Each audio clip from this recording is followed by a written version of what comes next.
করতে পারে।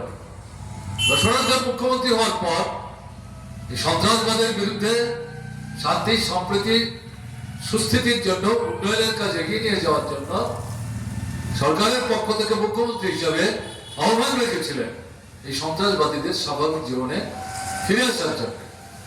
এই আহ্বানের সাড়া দিয়ে কয়েকশো সন্ত্রাসবাদী অস্ত্র পরিত্যাগ করে স্বাভাবিক জীবনে ফিরে এসেছিল এবং ত্রিপুরার গণতান্ত্রিক যে কার্যক্রম বামফ্রন্ট সরকারের নেতৃত্বে সেই সময় চলছিল তার সাথে তারা নিজেদেরকে যুক্ত করার চেষ্টা করছিলেন এবং যারা আত্মসমর্পণ করলেন তারা জানতেন, সরকারও জানতেন, বামফ্রন্টও জানত এর মানে এই না সন্ত্রাসবাদ শেষ হয়ে গেছে।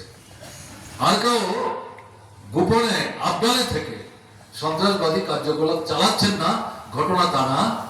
তখনও দুই তিনটি সন্ত্রাসবাদী সংগঠন সীমান্তের উপরে বাংলাদেশকে ঘাঁটি করে ত্রিপুরার পরিস্থিতিকে ঘোলাটে করবার চেষ্টায় তারা সক্রিয় হচ্ছে। তাদেরকেও আহ্বান করা হচ্ছিল সরকারের পক্ষ থেকে, বামপন্থী ফ্রন্টের পক্ষ থেকে, বিভিন্ন গণতান্ত্রিক সংগঠনের পক্ষ থেকে, বিশেষ করে যারা সন্ত্রাসবাদের পথ পরিহার করে স্বাভাবিক জীবনে ফিরে আসলেন তারাও বিনীতভাবে তাদেরকে আহ্বান জানাচ্ছিলেন যে আমরা আমাদের জীবনের তিক্ত অভিজ্ঞতা থেকে বুঝতে পারছি এটা পথ না।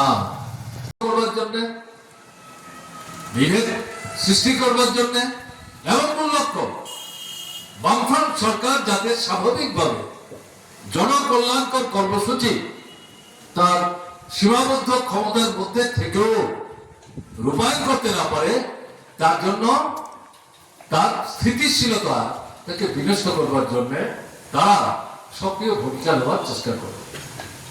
তাদেরই তৈরি করা সংগঠন তথাকথিত আমরা বাঙালি পলিটিক্যাল পার্টি এবং এই তথাকথিত আমরা বাঙালি যে সংগঠন তাদের গোপনীয়তা রক্ষা করে সশস্ত্র সন্ত্রাসবাদী বাহিনী তারা তৈরি করলো, তার নাম তারা দিয়েছিল বাঙালি সশস্ত্র সংগঠন, বাঙালি যোদ্ধা।